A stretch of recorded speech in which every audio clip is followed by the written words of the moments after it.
Are you ready? I'm ready. Right. You ready? Yeah, I'm ready. Hey, can we start? Oh, we're good. Ladies and gentlemen, welcome to Film Hustlers. How's it going? Dave, what's your name again? Rod. Who's Rod? I love that. Just wanted to thank all the listeners for listening. Thanks for sharing. We're getting some big listens these days, so we appreciate that. And just always want to remind you guys to rate, review. What else? Subscribe. Tell a friend, man. There's a lot of all these shows have like some level of education in them. Well, I mean, we did a whole short, raised the money right here on the show. We developed the idea right here on the show, and then we shot the movie, and then we went to festivals, and we did it all right here on the show. So if you could look back at like lawyers, there's an episode about lawyers, there's an episode about casting, there's an episode about raising money, documentaries. We kind of did it all. We've done it all. Kind of like a master class, really, if you think about it. Really, if you went through all the seasons, and we've had amazing guests, like we're gonna have today. We're gonna have today's gonna be exciting. Really good. Today's exciting. Today's guest, my brother. Who he's listened to every show. It's his favorite guest. That was his favorite show. Yeah, for sure. Actually, I got a call from Tommy Harper, who was the executive producer of Top Gun Maverick, Star Wars. I mean, all the biggest movies in the world. After this, Roberts, I'm probably going to fire you and hire him. Okay, well, let's see how it goes. I'm gonna work hard then. When Tommy Harper called me and he said like this was his favorite episode. Yeah, the one that we did with Antwone. The crazy thing about Antwone is that first of all, everyone knows immediately that he did the movie. Wrote the movie about himself, and it was called Antwone Fisher. It was directed by Denzel Washington. It won a ton of awards, but he's also a poet. You're a director. You're a producer. You're a playwright. You were on the New York bestsellers list with your book. What book? Numerous books, right? Finding Fish. Yeah. And you wrote or co-wrote ATL, which, by the way, I really like that movie. Yeah, I wrote the original screenplay for it, and then they hired another writer, Tina Chisholm. The original screenplay was supposed to be about the producer, the music producer, Dallas Austin, and his relationship with his father. Oh, okay. And how he found and developed and started the group TLC. Yeah. He put that group together, and it was all about that, and it really centered around a skating rink called Jelly Beans in Atlanta, and the movie was called Jelly Beans at the time. So sometimes in Hollywood, if other movies come out and they're successful, it starts kind of changing because they want to capture a little bit of what was successful last year, and just put this in there, and before you know it, it wasn't Dallas's story anymore. Because it sounds great, like the story that you wrote, and then they come in and change it. How did that make you feel? Were you kind of angry, or was that just a part of the business? Or as a part of the business, I've been around a long time, and I early on I learned, because I wrote a movie about myself, that you can't express how you feel, even if you're angry, in front of people, because then they start to worry. It's a long journey to get a movie made. Are you going to be able to not be angry when something happens that you don't agree with? So I was trained early to understand that, it takes a lot of people to make a movie. Yeah. And I'm just one part of it. If they want to change it and they want, except for my own story, I was lucky because Denzel and Top Black, even Peter Rice, they never wanted to really change anything. And so I was lucky. Yeah. But I remember there's a scene that most people really like is when the actor Derek goes back to my foster parents' home, and he's standing in the doorway, and he tells her that he's still standing, he's still strong. He confronts them. That never happened in real life. Like, I would never, even after all, yell at my foster mother or any older person. I wouldn't even back in my rowdier times. But Denzel felt like the audience needs some kind of payoff, some relief. So it is a movie, and you have to understand that even though it's your story, you're doing it in a movie format, and you have to give the audience some relief, and you have to give them something to be satisfied about. And I think that satisfied a lot of people. Yeah, ATL I really liked. However, that clearly the business on that was a little bit complicated, but it still ended up making a great movie. Let me tell you, it is how it is too. Me and my family went to the movies to see some movie, and then my younger daughter, she must have been about maybe about 6 or 7, and she said, "Hey, Daddy, your movie's coming out." And I said, "What movie?" And she said, "Here," and it was a poster there, and I walked over to it, and it says ATL. I said, "I never wrote a movie called ATL." Oh. And then I looked and I saw my name, story by Antwone Fisher. I'm like, that's a. And as things goes, maybe about 3 days later, someone from Warner Brothers called me and asked me to come to Warner Brothers to look at the movie, to view the movie. What did you think of the finished product? Well, I knew it was different. I liked it. I felt that it certainly wasn't the movie that I wrote. Yeah. So when arbitration time came, I didn't really arbitrate. I felt that Tina deserved the credit. That's nice. And yeah, so I wouldn't want to ever do that because I wouldn't want anybody to do it to me. Right. It happens though. It happened on a movie I just worked on. Did it? Yeah, there was an arbitration on it, and the right thing happened, because they people that do that kind of work at the WGA, and they figure it out. But that's why it's important to always register your script for $20, right? Yeah, true. So then they have a copy of your work. Yeah, So. but you know what? You got to be like this. You do your work, and if your work is not in there, don't be upset about it, because you still get credit for working on it. And what matters most is not that your name is in lights, that people keep hiring you. Yeah. Right. Yeah. Well, you know what's crazy is that for me, and I've dropping knowledge already. Yeah, and I've known you. Tons of knowledge. Just more knowledge, Roberts, in 5 minutes, and you dropped it a whole season. I'm pretty sure you've had too many. I know. I have one right now. I'm one of these marquee. I don't really drink these, so it's all right. No, but what I was going to say is that I've known you a long time. I'm a big fan of yours, and I'm a fan of ATL's, and I never made the connection that it wasn't your script or wasn't your, you know what I mean? Like, I would never know. Yeah. I'm just like, hey, that's Antwone Fisher's movie. Well, there's a lot of films I worked on. I don't have screen credit or, credit in the business for it, but people who know me know I worked on it. Well, you worked on Rush Hour. Yes. Right? You worked on Rush Hour, the original Rush Hour, which was the best Rush Hour. You did, what other films did you do? Like Money Talks. Money Talks, that's right. You did Money Talks. And I've actually had about 16 writing projects, meaning whether they were screenplays that I was hired to write or that I pitched or that they called me and said, would you want to work on this or work on the dialogue? I write good dialogue. People feel like I write dialogue that sounds like things people would say in a way they would say it. So I get hired for that a lot. And so I've had for 30 years a career here now. Yeah. And a part of it is that you know when to hold them, you know when to shut up. I mean, it's a rough biz. I mean, look, as a producer, the producer job is very interesting because you have to, like I meet people like you, and I'm such a huge fan that I want to work with you, right? I'm trying to find things that I could potentially sell. And all of us producers are at different levels, right? There's Todd Black, there's Spielberg, there's all these different producers and there's myself. We're all in different places, right? He can walk straight into Donna Langley at Universal and say, I want to do this, and they probably do it.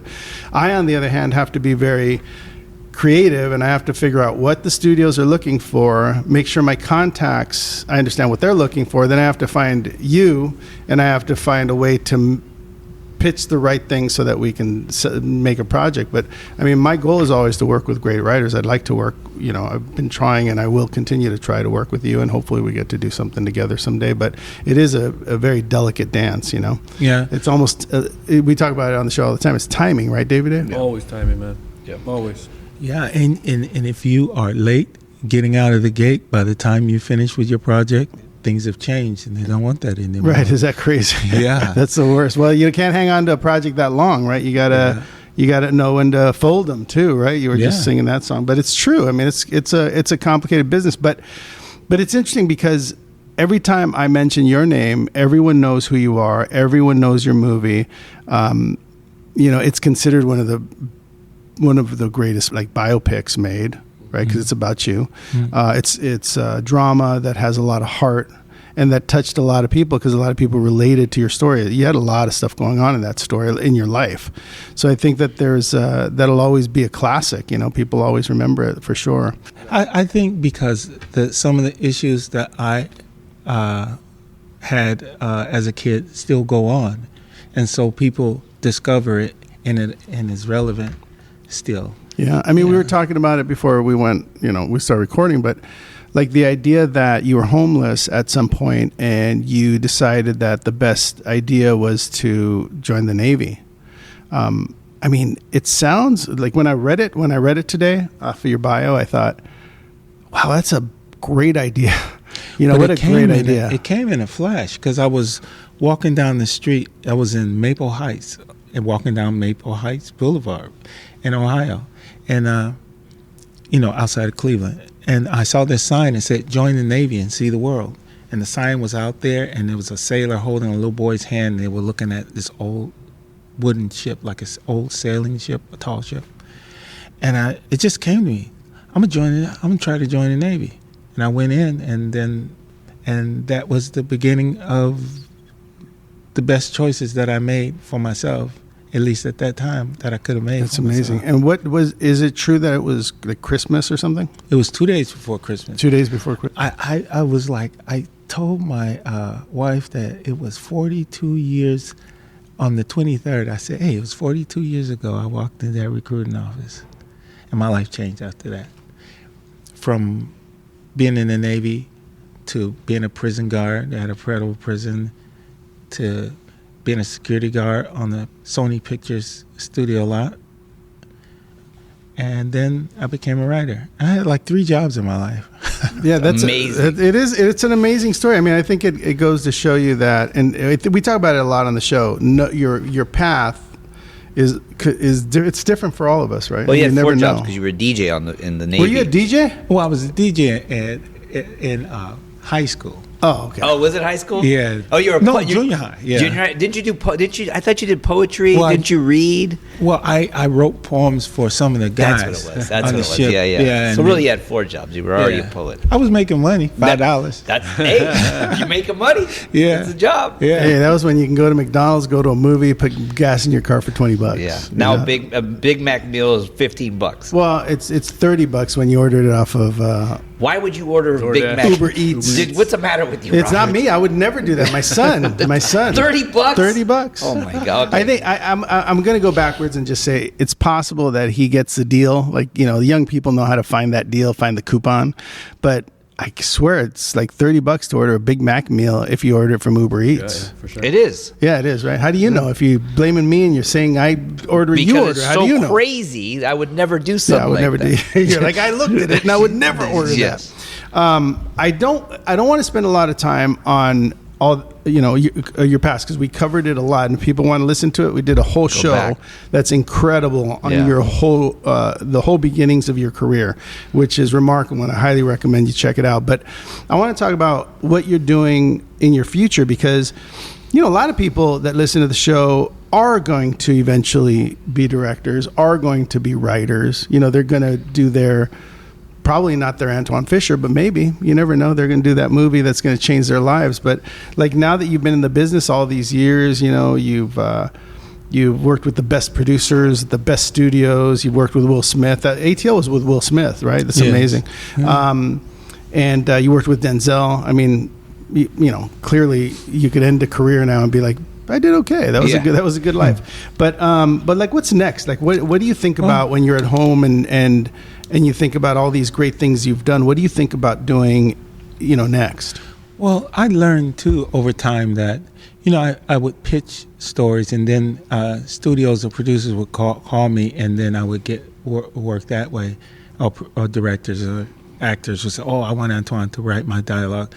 Well, what I realize is that yes, you can make a good living doing that, but you really have to write spec scripts if you really want to make a ton of money. Oh, wow. And what's a spec? A spec script is when you don't get paid to write it, right? When you just come up with the idea on your own and you present it and nobody owns it except you and you put it out for sale, Yeah. or your agent does it. And so, so I started doing that. Maybe the idea came to me to start doing that like about 5 years ago, maybe, Yeah. And so right now I'm writing a film. I'm writing a screenplay. I don't know why I said film. And the first part is a mystery. The second act is a thriller. And the third act is an action film. Oh, wow, that's different. Yeah. And it's really good. And I've been writing it for over a year. Wow. That's a long time. Are you working with a producer on that? That's real hush-hush. But I don't... A big one. Just say a big one. A big yes, producer. Yeah. Yes. So do you develop with him? And you guys, well, I did. There was a period when there was no developing and no no interaction because we just come from off a strike, Right. So, which is a part of the reason why I've been writing all year. Does the name rhyme with Ruck Rhymer? That's funny. but the thing is, when you get a deal with a studio, they'll give you 8 weeks to write it, the first draft, right? Yeah. And really you can't write a decent script in 8 weeks. Even the way I write, I don't like writing treatments. You know that. Yeah. I know. I just like to just start writing. I like to find the story as I'm writing it, and I don't mind rewriting and erasing whole scenes. I spend sometimes hours on one paragraph because I figure if they don't like the screenplay, they may like my writing. If they don't like the story, they might like the writing. And so you get 2 shots at getting another job. So if you just try to get to the point, I think you do yourself a disservice, but you got to give the reader something to read. And people don't like to read, but if you can make it short and sweet, 3 lines or less, and make them want to read that paragraph again because it was nice to read, then you're winning fans. You're winning people who might think about you when they look for someone to write one of their projects. Yeah, that's interesting. But as a writer, because of the prolific work you do, I mean, you write books, you write screenplays, you produce, you direct. Do you feel like when you're not on a screenplay, you have to be writing a book or you have to be writing poetry? Like, is there ever a time that you're not writing or that you're not thinking about writing? Yes. I get burned out, but I take breaks even while I'm hired to write. Sometimes the pressure of getting back to work works for me, the threat that's above my head. Yeah. But so you get to a point where you go, I better start writing. But procrastinating is an issue with me, but not all the time. Sometimes I write so much that, I can start writing and then when I look up, it's dark outside and I need to turn the lights on. But yeah, I think that's interesting because I always wondered, I consider you a writer, real writer, right? A true writer.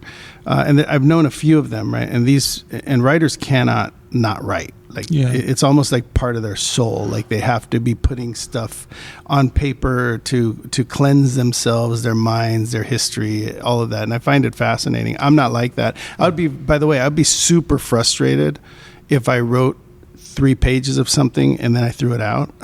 I'd be really jacked about it. I would never write again. Well, sometimes you have to, and then sometimes I spend a lot of time writing dialogue, and I go back and read it, and I go like, wow, this is corny. And then I erase it and work on it some more. And sometimes it helps to listen to it. I remember when Final Draft, the software that I use, that everybody should be using. Yeah, I love it. I use it. They were just getting started. Yeah. And they had these little floppy disks, and they had Final Draft 3, Final Draft 4. And I would go down to Santa Monica and pick them up. They would call me and say, we have another one, and update it. So I'm dyslexic. And so some days I have a difficult time reading. So I asked them, is it possible to have it read? Because I know that you could highlight something in the Apple computer back then, and you could click and then make it read that part. Dialogue, yeah. So they worked on it, and the reason why Final Draft has that feature is because I asked them, because I'm dyslexic, I need to hear it when I'm not having a good day at reading. I need to hear it read to me. So, and I used to have my kids read it, my wife read to me what I wrote. Oh, wow. That's nice of them. So you basically put Robert's one-time business out of business. No. Because he had a script reading business. I did. Yeah, I did. Yeah. We had come up with this idea called iScript. And basically it was like you sent me your script online, and we had a reader read the dialogue.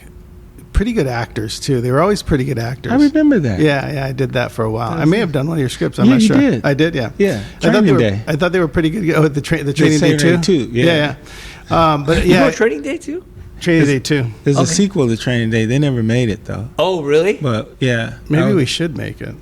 They should make it. I think they should make it. They should definitely make it. Yeah. But that's interesting. But, you're not going to remember this, but we had met. I actually don't remember where we met, but I do remember I went to a Final Draft party, and because they were including in the Final Draft packets, they were including the iScript card so that people could write their script and then send it to us to do the iScript version of it.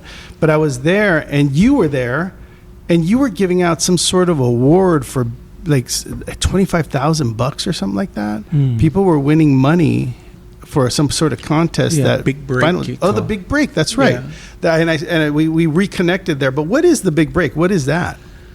Well, you can enter a contest that Final Draft has every year, and they go through a process of where they eliminate the screenplays until I think they get down to 10 or whatever number, and the prizes is that they'll hook you up with an agent, money, fly you out to LA, different things. And people have, I think I've heard of a couple of people that I have heard of who have actually gotten careers going. Really? Through entering the Big Break. Wow. Well, check out Final Draft. Big Break. Big Break. The Big Break. The Big Break. Yeah. Do you know about that? Of course. Oh, I didn't know about that. I just knew it that night because he was there to present the winner. But that was very cool. I was thinking when I was presenting the winner with that money that I should have entered this contest. Hey, wait a minute. I'm helping you promote this and I'm not in this? Hold on a second. That was a lot of money. That was a lot of money. That's pretty funny. But there's so many. Final Draft clearly is the godfather of. I use it. Yeah. I don't think I've done a film that didn't use Final Draft, but there are different ones, right? There's Writer's Duet. Yeah. I've used Writer's Duet. I thought that was pretty cool. You can't match the features of No, you Final can't, Draft. right? You can't. It's so simple and I'm it's calling easy. Final Draft tomorrow. There's Yeah. a Final Draft 13 now. I just got an email. Yeah. But you can use your old one, right? Like if I have a Final Draft 12, I could still. Yes. Yeah. Yes, you can. It says they're not compatible on certain things. This is a thing will pop up, but it is. You'll be like, I really need to use that, and they'll be like, nope. No, but I have different scripts at different Final Drafts, so I'll go to revisit an old one. Yeah. And it'll say it's not compatible with this, and I try to, and it does anyways. You might lose some of yours, where you never do. Yeah. At least I haven't yet. I don't know. That's interesting. I'm going on a scout tomorrow in Chicago, with the Chicago area. And the script's not done. It's almost done. It's in a draft form that the writer has written, but I needed a location list, and I also needed a cast list and how many, how big their parts are, like how many lines they have.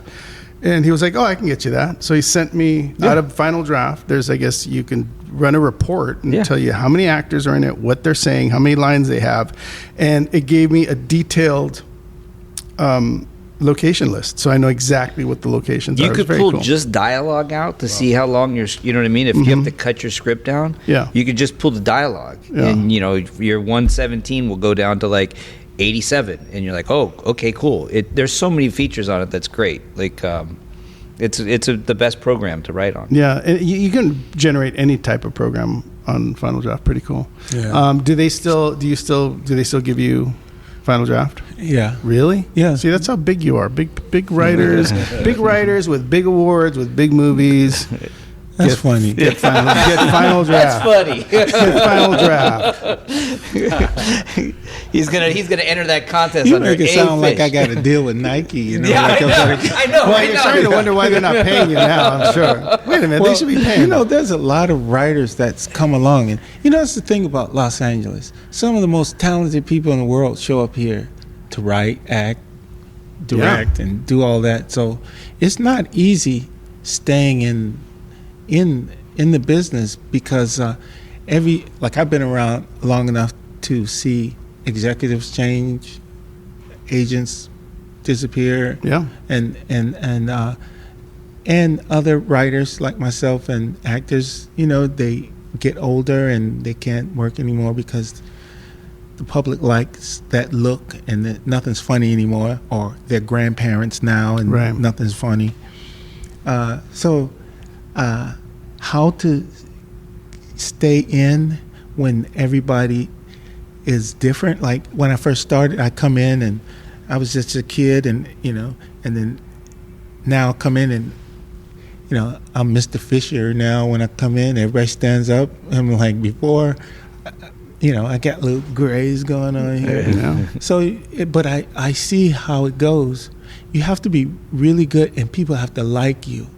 People don't hire, even if you're really good, people don't hire people if you don't like you. Right. And you can be not so good. If they like you, they'll hire you. Yeah. Figure they can work with you and get it to where figure it needs it out. to be. Yeah. That's an interesting piece of advice.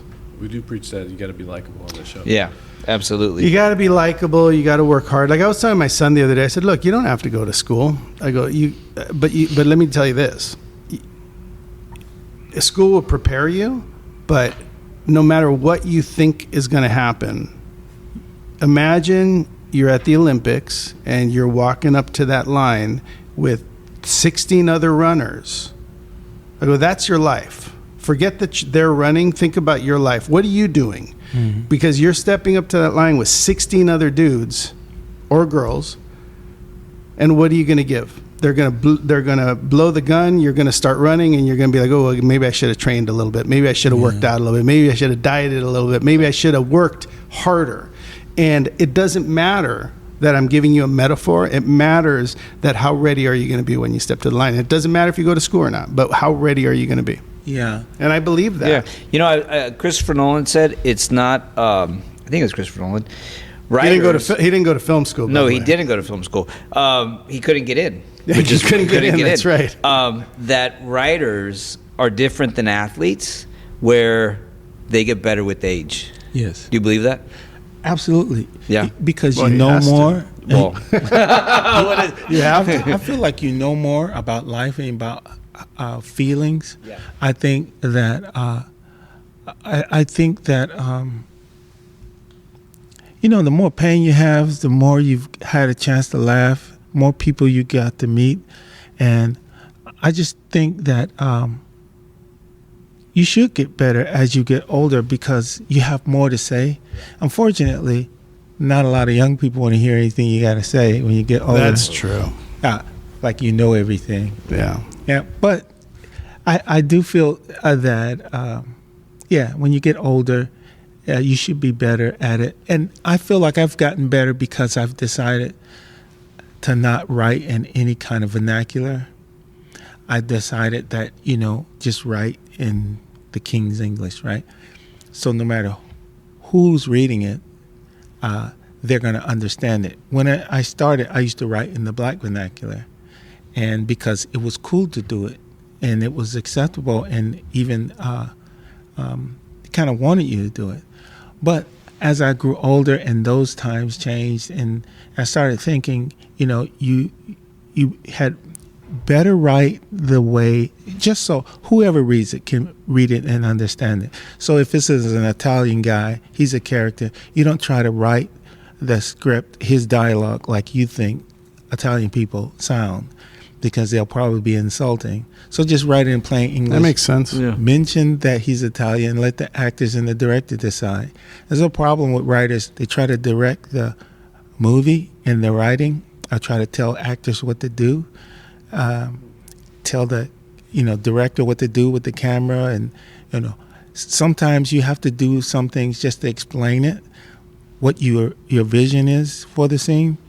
But I think it'd be easier on yourself just to make sure everybody understands and enjoy the writing. That's a great point. That is. And I never even thought about that. No, I'm so glad, because I had a producer tell me that I needed to make one of my characters more Mexican and use more like slang. And I was like, I want to leave that to that actor, though. Like, I want him to take that character and create it. Here's the dialogue. I just wrote it like you did. I just wrote it really simple. Mm-hmm. Let him hit those inflections, or say producers words. don't know what they're talking about. Well, this guy was kind of a...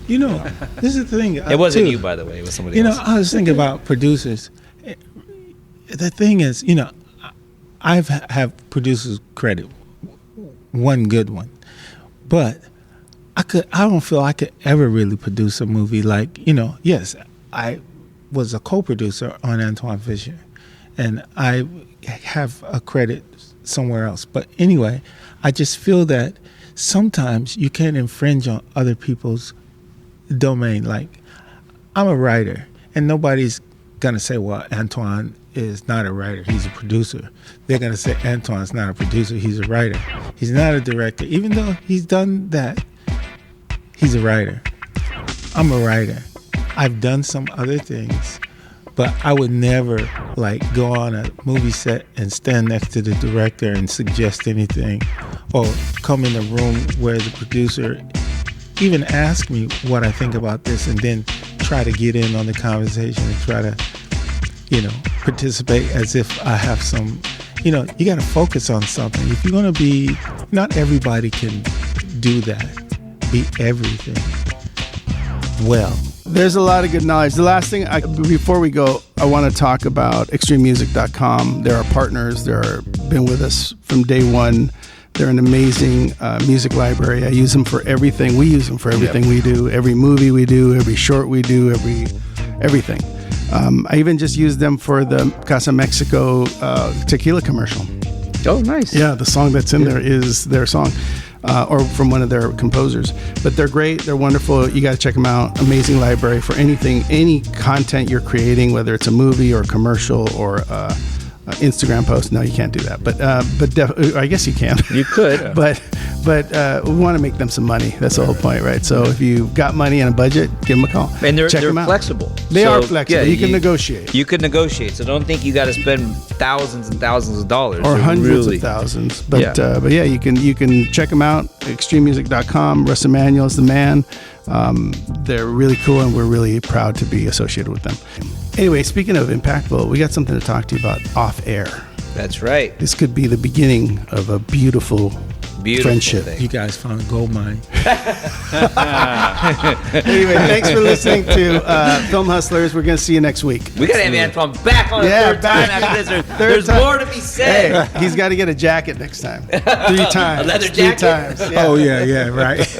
All right. Thanks, guys.